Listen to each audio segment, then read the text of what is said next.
Únies Gonzalez is a multi-disciplinary artist working in film photography, motion picture, found objects, and the written word. They approach their work with a deeply emotional and vulnerable perspective as a way to encapsulate shared experiences that range from the mundane to the peculiar.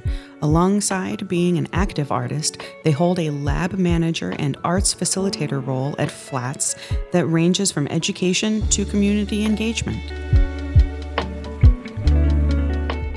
Hey, welcome back to the Houston Camera Exchange podcast here on Photographic Therapy. We got a special guest with us, Únies Gonzalez. Hi. How are you doing today? I am really good. I'm excited to be here. Yeah, we're excited to definitely have you, on our podcast and kind of, be able to kind of dialogue and have a conversation and get to know a little bit more of you. A lot of you guys might not know this, but, some of you guys ask me, hey, where do you get your film developed and scans? Well, this is the person responsible right here, One of the many, Yeah, one of the many awesome team members there. And Únies is an incredible artist here in Houston, Texas.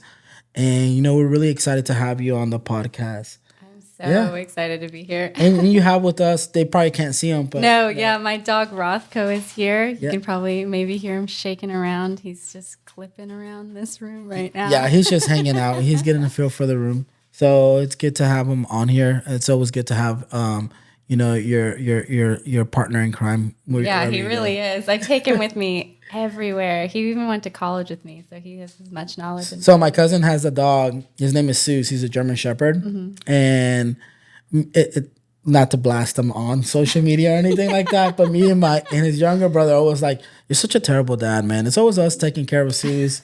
So Seuss is kind of like our partner in crime, and he's so smart. Yeah. And he's really, really alert dog, and he's really friendly as well too. Yeah, which is really good. But I've never really grown up with pets or anything like that, so it's kind of cool to have that at the house and stuff like that. They're such a good energy. Yeah. I grew up with dogs. My mom had a boxer when I was a little kid, and his name was Harley. Beautiful dogs. Yeah, they're great dogs. They're great dogs. They're so dumb. But yeah, this is the first time I've ever had. This can sound so no offense to my past dogs, but Rothko's like the smartest dog that I've ever had. He's like a little human. He's so intelligent. Yeah, and they are so intelligent. Loving. Man, their instinct is pretty incredible. Even when they can sense danger, I'm like, oh man. Yeah, I feel really very awesome. Safe with him. He's a good animal to have, and I've had him since he was 6 months old. So I am his mother. Yeah, awesome. So, you obviously, we'll get a little bit to more on that, where you work at and stuff like that. But, we really want to if you want to introduce yourself a little bit and what you do. Yeah. So I do a lot of things, honestly, which is really funny to say. But I started doing poetry. Like, that's what I did when I was in high school. And I liked photography, but I think, when you're younger, for me, photography just looked one way. Okay. And it was so, I don't want to say editorial, but it was just not like the type of photography I do. I guess I just had never seen anything like that before. And then when I went to college and I changed my major, because originally I was going to school for psychology, I was introduced to this photographer, Nan Golden, and I was like, oh my God, this is what photography can look like. So I started with poetry. I do photography. I filmmaking, which is really cool. I was reading that. So you're in a motion picture. Yeah, I do. I didn't know that about you. Yeah. This is cool. This is why I wanted to have you on here. This is exactly why I want to have this conversation. No, I love screenwriting, and I do love acting because I am I like attention. No. It's okay. Yeah, that's really dope though. And thank you. No, and it's really cool. And then I do something called found objects, which is a form of art that usually involves like for instance, my show, which is something I turned like an entire house into an immersive art experience, utilizing like my own like home items and stuff, and like those of my family. So I really love tangibility, which is probably why I shoot film. Yeah. Because you can hold it, you can see it, you can touch it. And I love Instax too, which is also very tangible of a medium. But yeah, those are like my main components, which is honestly a lot. But I just feel like I'm not the type of person who knows how to sit down creatively. Okay. And I like having my hands in everything. And I feel very controlling over the things that I do. Right. And having those hats on has made it so that I can have control. Right. And I love having that experience and the ability to then potentially give people advice if they're interested in getting into those things. I didn't know you can even have that much control when it comes to creating a photograph, right? Yeah. Especially because, like, you know, at least from my experience, it was kind of like, hey, I have a Razr phone or an iPhone or a smartphone, and I take a photo. But I've always loved the art of photography. Yeah, and speaking of poetry, like you say, you like poetry, it's crazy. I always had trouble with literature because I can't speak English or Spanish right sometimes. Sure. But Miss Dashner in 11th grade helped me understand how to actually interpret poems. And so she taught me a lot about creative writing. Oh, yeah. And it was really cool, the analogy she used, because she was like, well, Mikey, you love hip hop, right? Dude, that's poetry. Yeah. Oh, God. I could have a whole tangential moment on, because, like, I was having such a hard time, like, really with this. And she was like, and I was like, and she put it that way for me. She's like, it's the same thing. She was like, you know, there's lyrics, you know, there's a verse, there's a chorus, there's a climax to the song, and the whole 9 yards, right? Yeah, and then their ability to rhyme and have that type of like meter, it's amazing. Yeah. It's amazing. Yeah, absolutely. To me, I love hip hop and rap. I love all types of music, actually, believe it or not, even a little bit of Keith Urban and heck yeah, man. Some Jason. Gotta be open to everything. You know, I'm also, a lot of people don't know, I'm very musically inclined. For sure. So I actually play guitar. I do front of house, but I just don't tell people that. Sure. I mean, you know, I ain't walking into businesses being like, well, here's my Rolodex. Yeah, I know. Actually, Ido, he knows. That's how we met. We met, you know, at church, and he was playing drums, and I was the engineer. And we became best friends after that. That is very cool. I love that. But, you know, going back to you, I think really, you know, it's really interesting how you fell into photography. It's, you know, and that's really cool. Yeah, I owe a huge amount of that to my sister. She is the one, you know, I was so miserable when I was in college. I love psychology. It's a very important thing to study. It's just an important field. But I was struggling with the math of it. You and that's why I was like, with engineering, I'm done. I don't want to know anything about math. No. And I just was so miserable, and she knew that I was loving photography, and I'd like bought a camera when I graduated from high school, and it was a digital camera, and I had an Instax, and I just was loving it so much. And she encouraged me to change majors, and there was a lot of fear with my parents. My mom didn't go to college, and you know, my dad graduated in his third. I think they just wanted me to be okay. Yeah. And it is scary for your child to do something like art, and I understand that, and it is a little specific, and I have, you know, especially if you're a first gen graduate, right? Yeah, I kind of have that pressure on my cousin and my sister as well too. You know, it's a real thing. It is a very real thing, and like my grandfather played a huge role in my graduation process, and like we had many a conversation where there were very specific expectations for me, and I don't blame them for that. And I you know, and I said this, I spoke at a high school once, which was really cool. And I was telling them, like, I understand your parents, of course they're going to be afraid if you do something like this, but there is a lot to it. You know, you get to do things like this. I love my job. I'm very lucky. I don't think it's normal that people get into to actually say those words like, hey, I actually love my job. I do. I love even though it's work sometimes, and sometimes absolutely, people are crazy. Right, exactly. People, situations, or even life. It's just like you have those days, but can you really just say like, yo, I actually love my job? Yeah, no, that's awesome. I am such a lucky person, but within that luck is I've worked my to get to where it's okay, I am. No worries. You're good. But I've worked so hard to be in this position, and to have this, and I know what I'm talking about, you know, and like I do feel very lucky to have been allowed to go to college for art, to have been supported in that, and then to have the education that I have. Is it necessary? No. I would never tell someone like, well, I went, so, you know, even grad school. I mean, it's subjective. If it's for you, then it's for you. But I will say, like, it gave me a discipline in understanding art, and I had an amazing teachers, and one in particular, Sebastian Bonsi, played a huge role in my graduation process as well. Awesome. Because he was just not I never had a teacher like that. Right. He was just so well spoken and so different in his thinking, and he made me okay about thinking the way that I thought, and introduced us to so many interesting artists, and just I think that level of thinking, that framework was very integral to how I am now, and I loved those parts of going to college. Yeah, it's a scary thing. I've even listened to a lot of like Rick Rubin's story and how, he was using his tuition money to found like this record label and all this stuff. And then he it's very, coming from, a Latino background, your parents are the typical, it's like become a doctor, become a lawyer, and I come become from something stable, absolutely. When I told like my mom, like, yo, I want to be a musician and I want to learn guitar, she was kind of like on the fence for it. Yeah. My dad, on the other hand, was like, nah, man, that's for like the lowest. And it was crazy to me because I was like, Dad, but you love rock. Yeah, you love all this other stuff. Like, I don't understand. It's a sad thing, I think, that there's that the idea that you have to do something, and it's all fear. Yeah, it's I think all it's what it just is. fear. It's fear. It's not a lack of love, at least in my situation.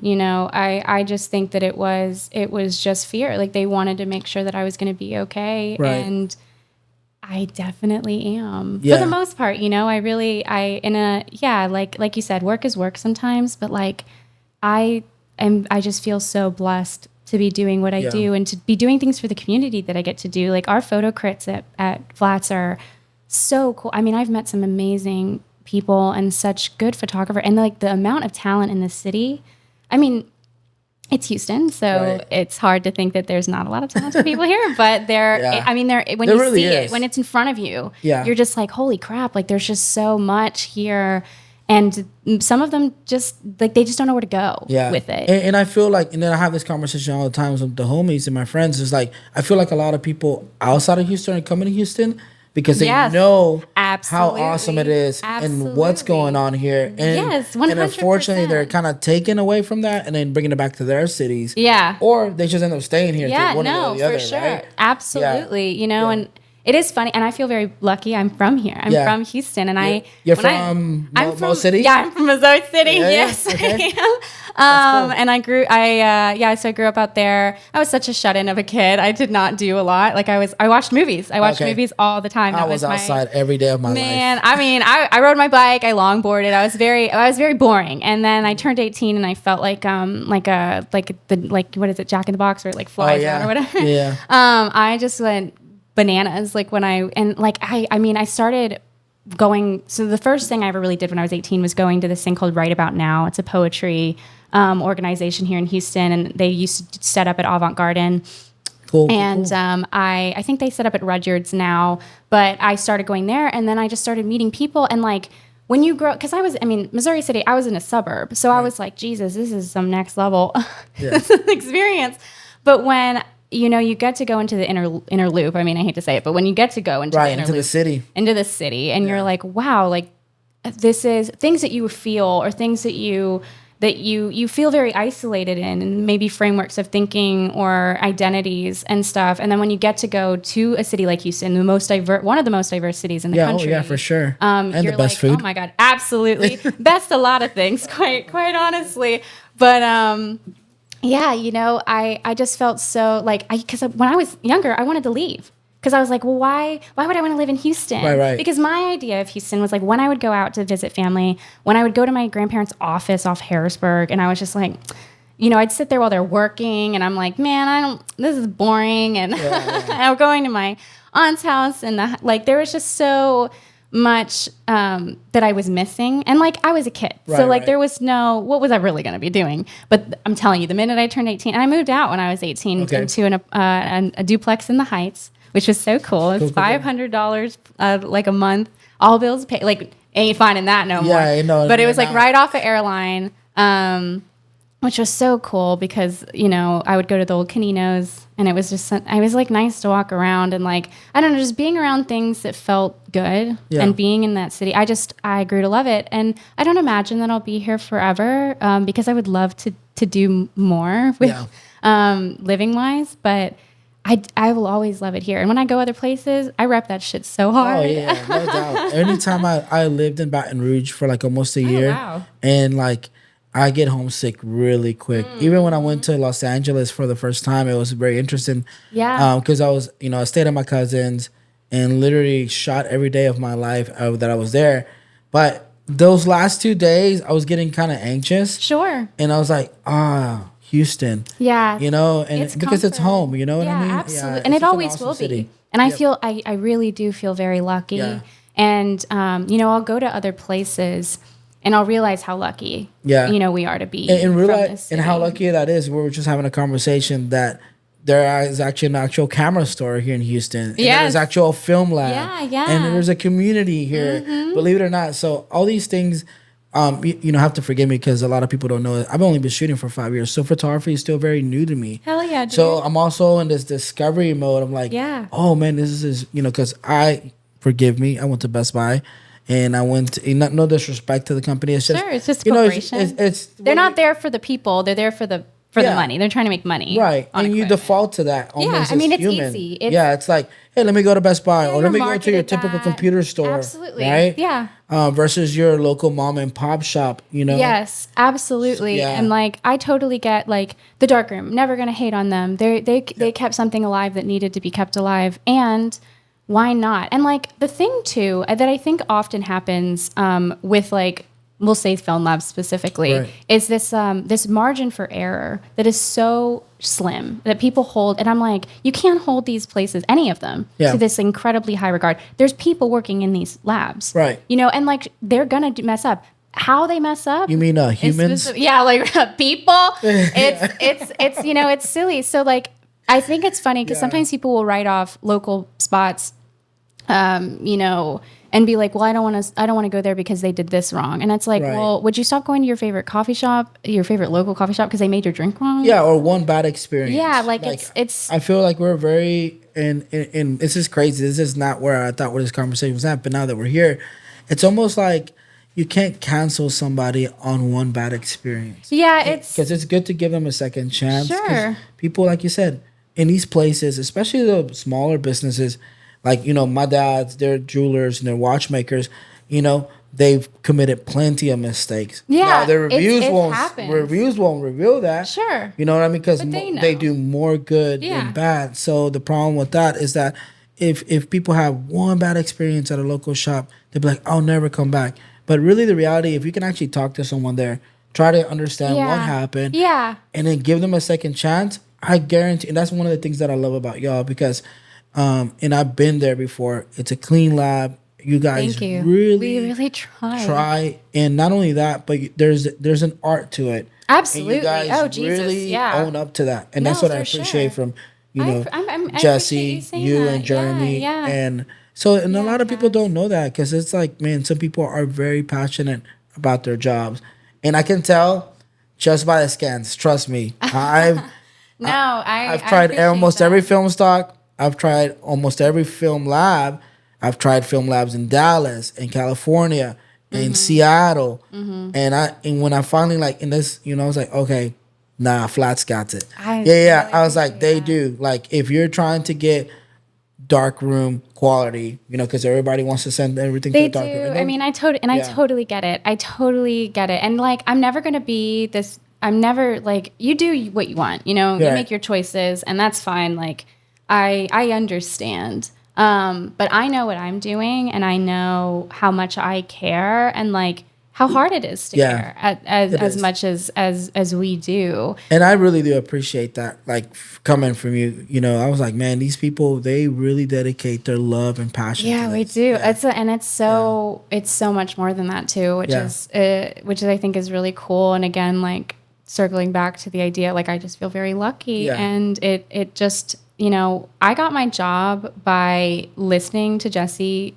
say that she needed help, that that she was just swamped, which is amazing that she was swamped. And like, So it's just we're a way more conversation swamped you now. guys were having, literally, yeah. and I was just like, well, do you need help? I'll do it for free, and I'll do it for free. I just want to be around it. And I didn't come at an angle of being like, well, I want to learn how to develop. I literally just was like, I want to be around this. Yeah. I love this so much. And of course she was like, I'm going to pay you. Like, I'm not going to let you just do free labor. But I was I was just so down. Like, I wanted to be around it so badly. So we're going to get to a little bit more of that. And I really like what Flats is doing, because me and Doms Carter fell in love with Flats, because y'all guys are about community. Yes. Before we dropped off a roll, we were like, yo, these people are hosting like little showcases. Yeah, we do all sorts of stuff. And it's a cool way to like discover other photographers and connect. Yeah. Because me and Dom were always like about that. And we were, it was crazy. We both had the same camera, the Canon A1, and we were learning it together. Yes. And we were mobbing all over the city, exploring and really understand and messing up roles and easy. It's part of the process. Yeah, it is. Absolutely. But so you fell into Flats, by just simply having a conversation with Jesse, which is the owner. Yeah. So, but I want to talk a little bit more about your camera of choices. Obviously, the famous Leica M6, and why you choose film photography. Yes, I'm why. happy to answer that question. So I will say I picked a Leica because so many of these people that I've loved have shot on Leicas, and like, I will make this very clear. It's a dream camera. It is. Within that, I do not think that the Leica makes me a good photographer. I think that it's just a tool that I preferred. That's good. And it is gorgeous. Don't get me wrong. I mean, it's a beautiful camera, and the lenses are incredible. But I started on a Canon Rebel 2000, and I love that camera. Yeah. I would pick that camera most days because it's so easy. It's such a good functioning camera. It makes it easy to get into film. Oh, absolutely. Yeah, right? it's a great camera. So I picked the Leica truthfully just because so many of these greats, and I was just like, well, I want to know what it feels like to hold something that a great has held, and shoot on that. And I prefer the rangefinder. I think it's easier for me to focus. Right. I like the loading mechanism, like the bottom loading. And it's just a simple camera. It's very, it's bare bones. My meter is actually broken, so it's kind of silly that I have an M6. But I love it, and it's a very silly camera to have because of the conversations I end up having with folks, of them being like, a Leica, and I'm like, a Leica. Yeah. And it's, and why I picked film, I got into Instax, and my aunt got me that from, I was 18, I graduated from high school, and she was like, here, happy graduation. And I was like, this is cool. And I took pictures on that thing like crazy. I have a huge box of just like, God, maybe I don't even know how many at this point. Like, might be a cool project. Many. I had them in my show, a lot of them, but I've wanted to use them on another level because it's really me from start to finish. It's me from, I was probably still 17. I was 17. That's awesome. And then, now I'm going to be 28 in July. And I picked it because it just made sense to me. Film is this thing that you can't replicate. It has taught me patience. It has taught me the craft. I really know what I'm doing now because of film photography. Yep. And I'm defensive of it. The history of film is phenomenal. It's so interesting. It's magical. It truly is. And I'm not against digital. Yeah. All of what we're doing right now is digital, and like, it has a place. It has a huge place. And like, what we've done with digital is incredible. And I just really love film. There's something about it, and knowing that it's made of life. It's literally this organic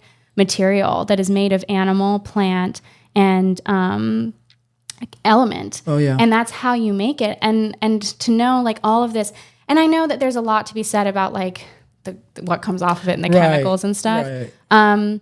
And we ain't the reason for like all the things wrong. So I'm like, whatever, you know what? I hate that, but it's just I in its love defense, it's only one part. But like it's a part of a pie. Yeah, exactly. And I just love it so much. And I love like watching a person get into film and being like, whoa, like that magic is undeniably amazing. It's like when someone goes to like a symphony for the first time and they never knew music could sound like that. No one, like, people don't know that photos can be like this. To me, it was more like, oh, I remembered. Yeah. Right? Because I'm a lot older than what you think. I'm almost about to be 40. People think I'm in my 20s, but I'm actually about to be 39 next month. Forever. Yeah. But the thing is that I picked up a film camera 3 months after I picked up my digital. Oh, okay. And it really taught me, like you said, the art. Yes. The fundamentals, being intentional. Yeah. And my favorite thing about it is the process. And I even tweeted last night. It was like,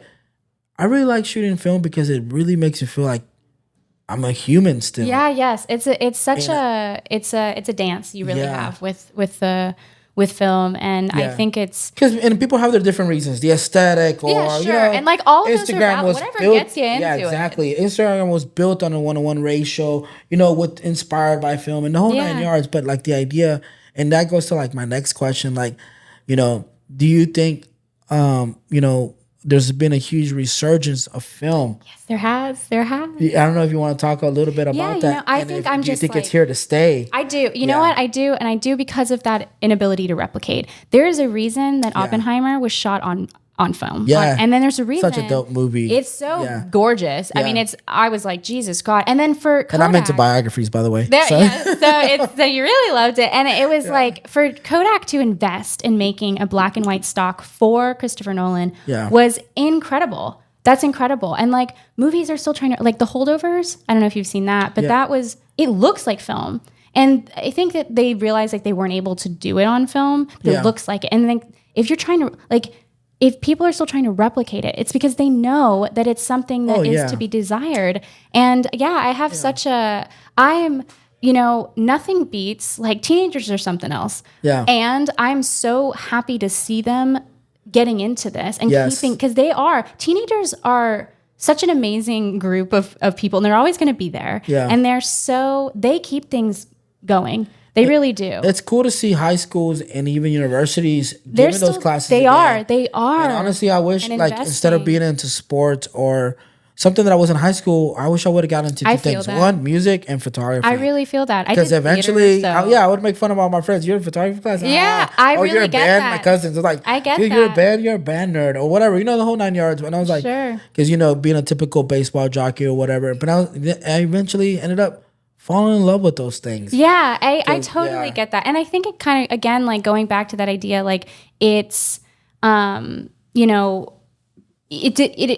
photography looked a certain way when I was in high school to me. Like, my understanding of what things could be only happened when I was in college. And I had a great introductory professor who was like, here's these photographers. And I was like, oh my God. Like, I remember the first time I saw Gregory Crutzen photograph, I was like, Jesus. And if you like biographies, you should watch his documentary. Okay, yeah, dude's a specific energy, but his photos are undeniably gorgeous. Yeah. And it's things like that. I mean, and a lot of Vogue shoots, film. Yeah. I did, Amazon used film. I did an assistant job, and they were using film for their promos. And I was like, this is incredible. I mean, Time Magazine still uses film. Yeah. Believe it or not, I like digging into the history, and it's amazing to me, like, how these amazing photos were created in a time that digital didn't exist. Yeah. Oh my God. I mean, it's insane. I mean, awesome. There's that one photograph of Muhammad Ali, then there's that other image of the darkroom print with all the notes. Is that the one that Jim Marshall took? I can't remember who took that. I honestly don't, and which is terrible, but like,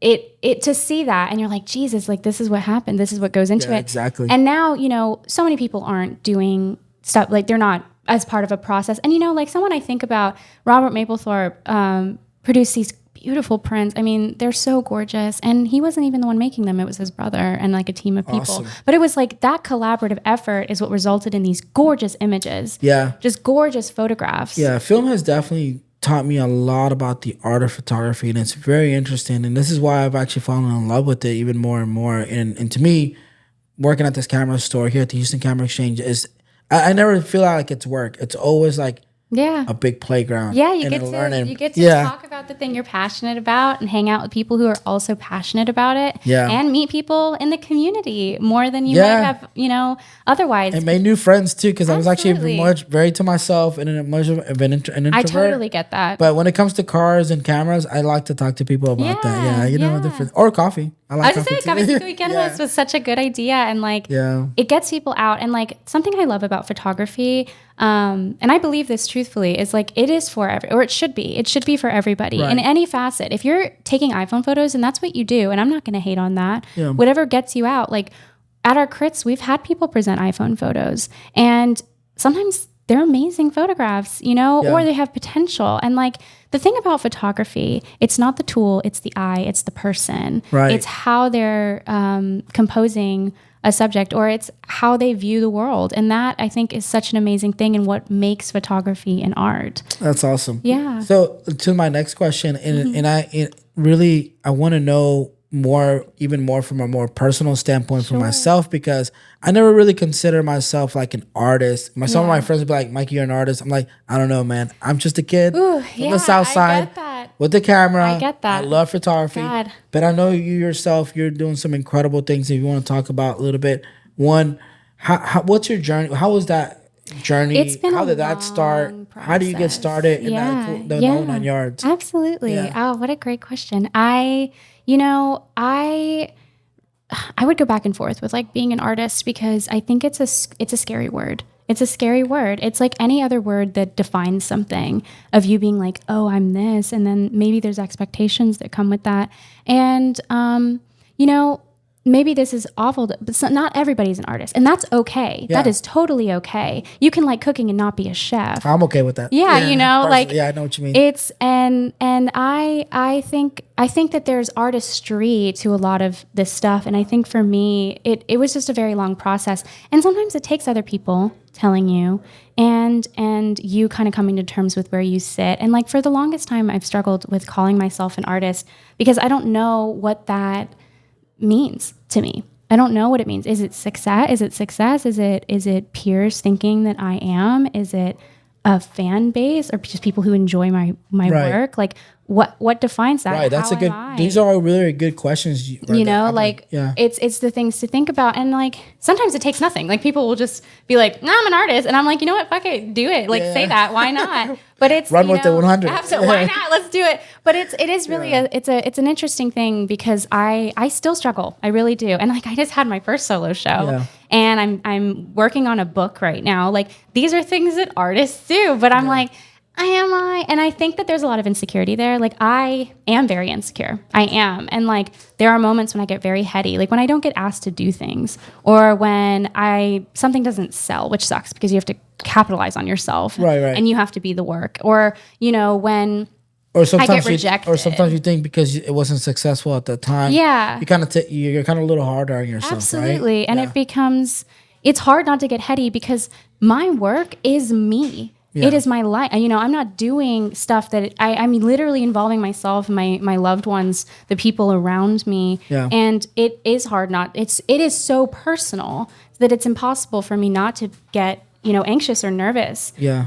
About that. On your work, that's one of the things that I've noticed. It looks like it's very personal. It is very And that's actually kind of one of the reasons why I got into photography, was really more just to document like my family. And I think more people should do it. And I think that because we've kind of gone away from it on the level, like, and it doesn't have to be film, but I do think we should slightly get away from iPhone photos, just because it's gotten so like, let's take out It's baby instant, picture. yeah. Like it's so instantaneous and like not thought out. Yeah. And, part of my show was going through like my family's archives, like there was so many more pictures than I had ever anticipated. I saw pictures of my mom when my mom and dad first started dating. Man, these gorgeous photos. I would have wished to have those photos of my childhood. We lost those. That's why we got into photography. Horrifying. Yeah. And that's what I mean. Like there's such a value to we that. lost all our childhood photos. That's horrible. Yeah, that's horrible. I don't know if you're familiar with that sucks. It was really saddened to me, and I didn't realize it until I was into my nephew's second birthday. Yeah. And I was looking at Connor, and I was taking photos on my phone. I was like, I need to get a camera for this. Yes, a real camera, absolutely. and take better photos, because I'm like, man, we lost all our childhood photos. The only ones that are around are like from my aunts. Yeah, and that's about it. Or uncles. And that happens to a lot of people. Yeah. Because again of this tangibility, like you just have to have backups on backups on backups at this point. And there's also an interesting thing that happens too when you document family. When you document family, and then when you choose to utilize that documentation as an art form, that can get very dicey, or you walk a very fine line. There's this photographer that I love, Doug Dubois. And he photographed it's called All the Days and All the Nights. And it's we'll look into it. Yeah, you should. Yeah. He photographed his family in these very, very, very intense moments of like his mom had attempted suicide. His dad had been in a very incredibly intense accident that had left him, it was like this role of caretaker caregiver and like patient basically, but it was wife and husband and it was his parents. And it was just, like these photos are nuts to look at, and they're so sincere and so intense. And it's his family, and he used that as art. And I really do appreciate that. And like, I've had many a conversation with so many people. And like, for instance, like there was a photograph of my boyfriend in the show, and he was naked. And I was like, how do you feel about this? And he's like, can you just cover, that part? And I was like, yeah, I can. So I put like a flower on it. I like glued a flower. Because the other thing is like, again, that's also a dance. Like you dance with your subjects, and there's a level of privacy that's deserved in those instances, which is something that like I've really wanted to consider, and something I've like thought like when I was younger, I was so like I would just say things and like do things, especially on the internet and stuff, and I don't feel as compelled, and sometimes that's like a fear of perception. Like I don't want to be perceived, and I am afraid of not having control of that perception. And also, I think that part of the art of photography is making a photograph where you can't tell how honest the photograph is. And that was like a class I took in college. Was like it was the history of photography, which was amazing. And one of the whole class was. Can photographs lie? And they can. They 100% can. Yeah, they sure can. They absolutely can. And may that be through Photoshop or just through the setup of a situation. Like sometimes the most natural looking images aren't real. There's this, God, what is her name? There's this photographer that I love. Oh my God, she's so good. I can't remember her name right now, but she started by shooting more naturally, and then she really transitioned. She was shooting like huge pictures too. They were like large format. And she started setting them up, but they looked natural. Yeah. And it's funny because you wouldn't be able to tell, but it's, I find all of that very interesting, and like what makes photography even more of an art form. To kind of go back to that question of like, what is that journey like of artistry? It's like, I'm still figuring that out, and I don't know if I ever will really understand. But I do feel I like more your approach though, because it's very personal to you, and very intimate to you, and then the fact that you're willing to share some of those photos, because some people probably would never share a photo of your loved one like that in that situation, or for example, so to me that's the way I love to approach photography. That's why I want to learn the cool studio stuff. I want to learn. Yeah, and I mean, it's essential. Like, it's cool. Absolutely. But to me, it's like, I like documenting things. Yeah, I love documenting my life, my neighborhood. I love documenting the South Side part of Houston where I grew up. All these things are so important to me. That needs to happen. We need documentarians within our communities, because those communities exist. And if there is no one documenting in any fashion or form, what I really wish there was more of is writing. I wish more people were writing about communities, doing interviews, which, I mean, you are doing this now. Like I think it's just so essential, and like people have things to say, and they have things that they care about, like Joe doing everything that he does with Pasadena and like giving a voice to his community. That's incredible and necessary. People need to be able to not only to talk about, but to defend where they're from. Because a lot of people, they even ask me like, hey, why do you document a lot of that? Isn't it dangerous? Yeah, of course it's dangerous. But one, if you don't take the risk, you might not get the photo. But the most important part about it, because especially with neighborhoods like that, it's like they've always had a bad reputation of being dangerous. Sure. Well, I'm going to show you, because I grew up in this environment. And I was outside every day. Yes. Let me show you how beautiful it actually is. It's very necessary. Yeah, and then let me show you how important it actually is. Yeah, it gives to our city's culture. Absolutely, and the whole 9 yards. It plays a huge role. Right. Houston's diverse because of its communities. Yeah, because of all these alternating backgrounds like that people have. I think it's absolutely very necessary. I want to ask you, Únies, about a photo that sorry, I was kind of like going through your IG, but one photo that I really love that you took is of Jeremy. Oh yeah, and he's by himself and looks like he's got a plate on there, and you posted, "Hey, this is my best friend." But to me, that hit home so well because and I don't know if I don't even know if you have much to say about the photo, but to me, if you look at it, it was very powerful because it's kind of like He looks so sad in that picture. Yeah. But it, and the reason why I gravitated because growing up with my childhood friend, I actually lost contact with him, and God forbid or anything happened, life happens. We're here today, we're not here tomorrow, or vice versa. Your friends are here or not. I think our past will forever be remembered through photographs. Yeah, no, it's, I wrote this, I did this feature for Deep Red Press, which is an amazing photographic, I think it's an online magazine only, but I did a feature for them, and I wrote that photographs are a defense to the fear of forgetting.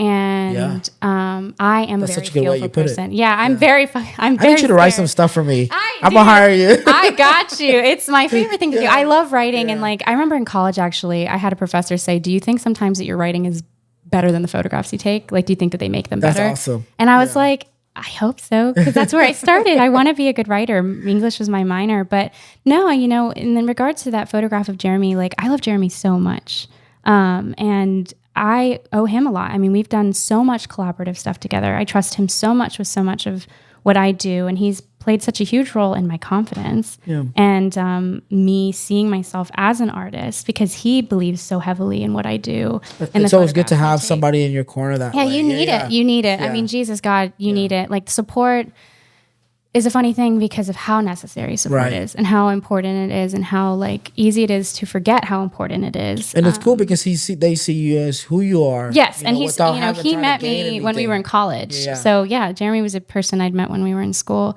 and I've photographed him in so many moments in his life, and I just thought he looked so beautiful sitting in that chair. Nice. And and the way that it came out was ridiculous. I mean, I know what picture you're talking about, and I just thought I love that photo. I thank you. And and I have a lot like that. I mean, I have this one of my boyfriend on a he's leaning over my legs on a pool floaty, and I just think he looks beautiful. Yeah. He looks gorgeous. I mean, and there's photographs that I think about. I have this one of my grandmother's hands on Mother's Day last year, and my dad has always said that I have the same hands as his mom.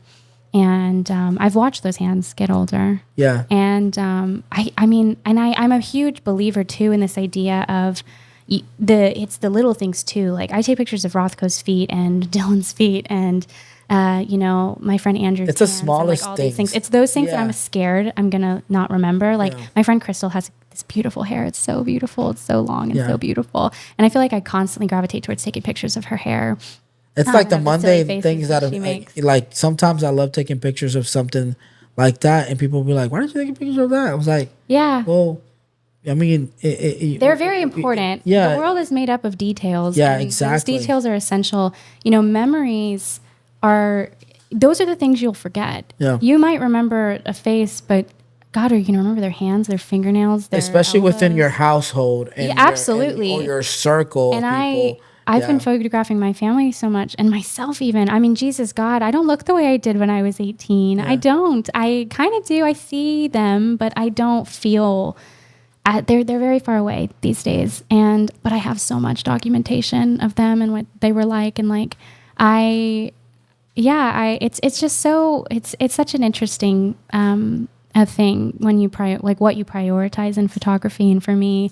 It has always been these little details, and that is something that I want to do. There's a thing I actually want to do, this project that I really want to do of photographing people's homes after they've passed away. Oh yeah. And in the state that they were in when they passed. My uncle passed away a couple years ago, and I went around his house and I photographed a lot, and it was cathartic for me. And I am able to give those pictures to my mom. That was her brother, and it's just a very those things, it's such an interesting line to walk, choosing what you want to take pictures of, but that's always been what I prioritize. Yeah, and sometimes those things are overlooked, but sometimes they might be more meaningful to you than they are to the world. And absolutely, that's what really matters. Absolutely. And you should always do for you before you do for others, or find those who see what you do and feel that it is also for them. Other than, I know you had your first big solo show, Leaving the Kitchen Light On, right? Leave the Kitchen How was that? Yeah. God, probably more. I'm still really, I feel almost I'm oh my God. It was interesting because I put my whole everything into that. I really did. I mean, it was a lot. And it took so much of everybody in my life providing helping hands. And Nick Stinson is, he's a friend. He's an amazing person for allowing me to do that to his house and for being so supportive and for understanding and for believing in me. Like knowing the amount of people who believed in me was crazy. And like interest, I mean, I got interviewed, which was crazy. I got someone wrote about it. Susan. Yeah, I read the article. Amazing. It was really cool. Thank you. It was just like to have there be interest like that for people to tell me, oh my God, it's going to be so doo-doo. But like people were like, this is the best show I've ever seen in Houston. And I was like, oh my God. Like, and like whether or not that's true, it's true to them. Yeah. You know, and that's amazing to me. Like for me to have done something like that, like it's so hard and it's true. You want to make an impact. You want to make an impact and you want to change someone's perspective or give them a new experience. And like, that was such a big deal for me. It was like, and like, again, with the details, I had tangelos, like these, little oranges all over the place. And like, I'd had like just so many little things from like ashes in a frickin' ashtray to just like little home items that were necessary. And some of them weren't even things that I provided. It was like my mom insisted that we show my Little Bear tapes. That's awesome. You had a lot of support there. Again, like I was shocked. Family. Yes, and I was a monster. I mean, I was a very huge, monstrous animal that entire process. I was like, the emotions I was going through and like the fear that I had because this was like me in full, like that you walked in there and you saw me and like my family and so much personal stuff. And like, not everything had explanation, but I was willing to talk about it. And like my favorite nights were when we had these previews where people could come. And one night I made pozole, which was really cool. Yeah, I saw that photo. Yeah, it was really cool. It looked really good. Thank you. It was my first time, so I was very excited. And then I was able to give that to people. And like that was a crazy experience, but it felt like such a me thing. I think it just, I felt so blessed. And then I was given money from the Houston Art Alliance. I applied for the Let Creativity Happen grant, which everyone should apply to. It's I wouldn't say it's easy, but if you have support and help, they also have like Q&As where they can help you navigate the process. Yeah. It's amazing. There's a lot more money for people to get out of the city than they might even know is available to them. But it helped. And like to have that be the case and like to have so much control again, like Jeremy really curated a lot of the photos, and allowed me so much control over it. Cause like curation is also a part of the work that I make. So to be so particular about how things were positioned or what things were in the space. Yeah, there's a whole a lot of thought into that. Absolutely. I mean, it was a lot. Yeah, it really captures the audience. And I've been learning a lot about that because I'm thinking about doing my first show. Just to put that out there. And it is scary. It is scary. Because I was like, man, I'd be happy if 1 or 2 people show up. And that's the other thing, and like, I mean, I think at the end of it, like there was over 200 people, which I was like, what the hell? Like oh my God. Like it really is cool. And people like I'd never met before, people who were saying like people cried, which was crazy. That's cool. That's awesome. And I was like, what an experience. Hell? Like it was, and it really wasn't, maybe it wasn't even the photographs, but it was the feelings that were intended to be elicited through smell and touch and sound and everything. And like that's I think what should be, that's my favorite thing about certain art pieces that make you feel something, that make you experience something. That's the hope I want to say, is to feel anything. May that be sadness or joy or connection to your sexuality or I mean, there's so much that can come out of art. And like, that's why it's so important, why we should invest in it, why we should continue to uplift all different types of artists from all backgrounds. Like it is very essential, everybody needs to be felt as they are, like they're being seen, and that doesn't always have to be like stereotypically driven. It can also just be that a person is, therefore their art is what they are. If that makes sense, And I love that. I just think it's so important, and I'm so passionate about that. And like it's there's so many Latino artists here in the city. And like that's who I gravitate towards wanting to support the most. And there's so much good work, and like I mean. Everywhere too. I mean, I don't know if you've been to plays, but there's I haven't. And then there's the Latino Film Festival. There's so much like that you're like, God, we gotta support these things. See, and these are things that I need to discover, and stuff like that. Because like I told you, I'm so new to photography. Oh God, there's so much. Yeah. There's so much. I mean, I went to a play recently by Catastrophic Theater which is like a theater company. Okay. And it was at the Match, which the Match is an amazing place to go watch plays. Plays should be part like I because totally you only recommend think like plays. New York or Chicago or Los Yeah, Angeles. but like have this, no, it's happening here, and like the Houston. play was crazy. It was awesome. so good. It was a friend of mine who'd put it on, and multiple people that I knew, and I was so floored. And I don't go to plays, and I was in freaking theater when I was in high school, and I was like, oh my god. And like a friend of mine, Gerardo, put on this gorgeous freaking play, and that was the first time I'd gone to a play in a long time, and I was like, oh my god. And it's inspiring. You can find inspiration so many places, and like I would encourage, if you don't already, photography, anything can be photographed too, you know? So like, God, I mean, read, go to plays, watch movies, sit at the freaking park, go talk to an older person, like all of the things, anything you can do to like consume and become inspired by, right? You know, I totally recommend. And like, it's essential. Like I left that play like buzzing with, and I'm working on a play. Like I'm literally working on a play because I was like, I forgot how much I love this and how inspiring this is and how theater can change someone's life in the same way that a movie can, in the same way that an image can. And, you know, Houston is full of the arts.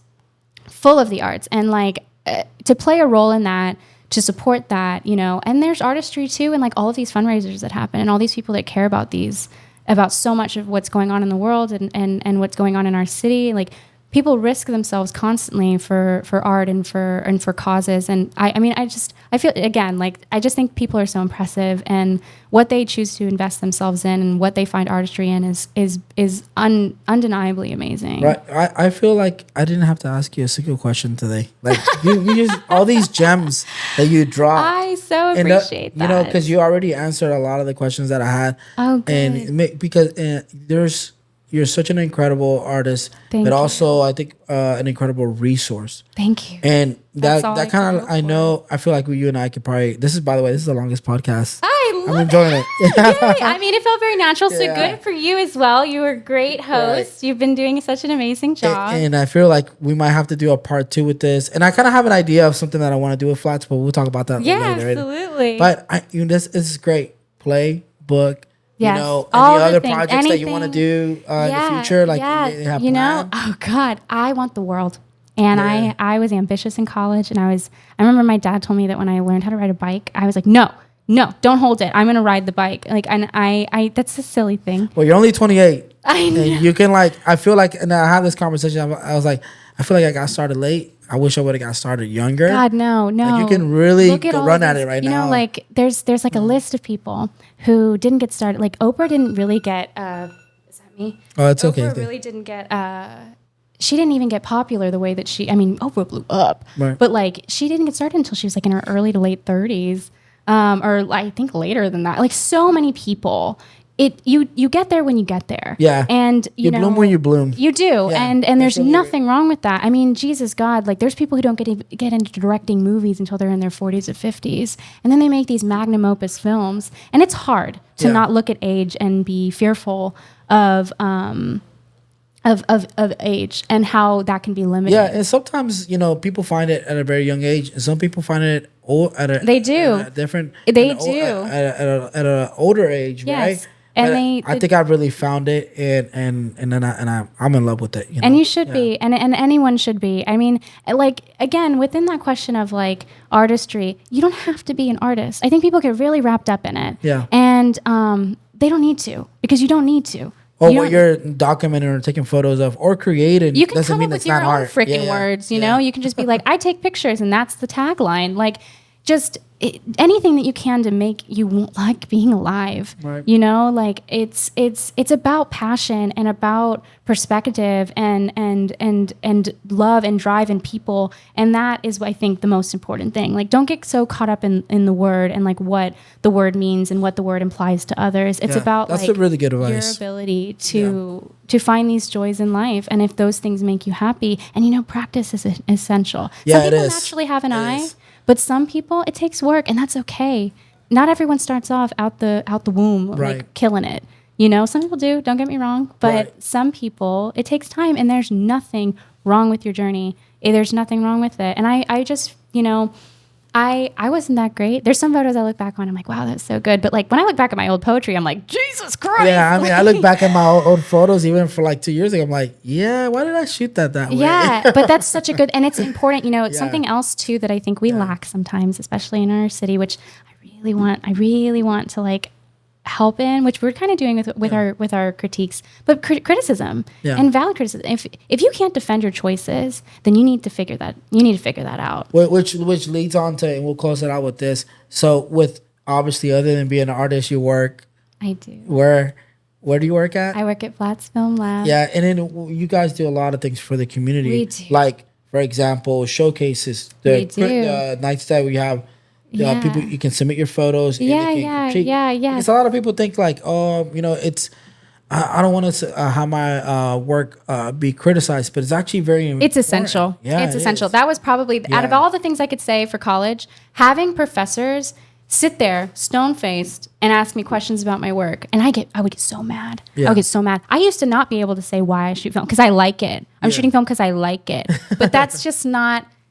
It's not a good answer. Right. And you know what? There is something to being eloquent. There is something to knowing and being, you have to stand behind your convictions. Yeah. And if you can do that, the criticism is just that. It's just someone bringing another perspective for you to be able to defend your choices or come at it at a new angle. Right. Because sometimes criticism is not, it's not there just to bring you down. No, it's not. But if you can listen to what they're saying and why they're saying it, and then actually apply that. Yes. I've watched some photographers truly grow. And like, we're not going in there being vicious. And like, even when I was in college, when I was in college, it felt right. All y'all's photos suck. Get out. Right? Like, get this shit out of here. But like, you know, like it's, and even with a photograph that let's say maybe isn't that good, you can find something to say, something that could potentially take them to the next level. And like, maybe that level isn't 100, but if they can go from 5 to 20, then that's amazing. I'm really appreciative about the friends that I had, because I would show them a lot of my photos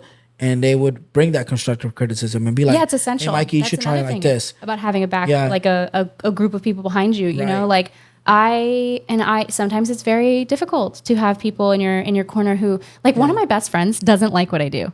Oh, and I don't mind it because, you know, there are things that I do that he does like, but it's a funny thing. Like, and you need that. You can't have, if people are up your butt, just constantly being like, oh my God, you're so good. You're so amazing. Nothing's wrong. You need better friends. They're actually out to get you. Like that's not normal. Like you need people who are okay with being honest with you because you will stay stagnant if you don't. And I think that's essential. Like I want more criticism for so much that's happening. Oh yeah, absolutely. For shows even. Yeah. People need to be criticized for the way that they also, curators, let's get them and we need to start criticizing them because sometimes they don't do well by people. Yeah. And that's sad. You know? And it's because a lot of people might be doing it for the first time as well too. That's the thing too. Wow, God, to Jesus. like you guys, that's what the awesome thing about the resources at Flats. Like you, Jesse, even Jeremy. There's so many resources and conversations that I believe people need to have with you guys there because we're there for it. Like we want. Thank you. That's our hope. And like we're all at different stages in our career. You know, Jesse's like a monster. Like she is like that bitch. Like she seriously has done so much and has so much knowledge and knows so many people. Like she is just so, and she works hard.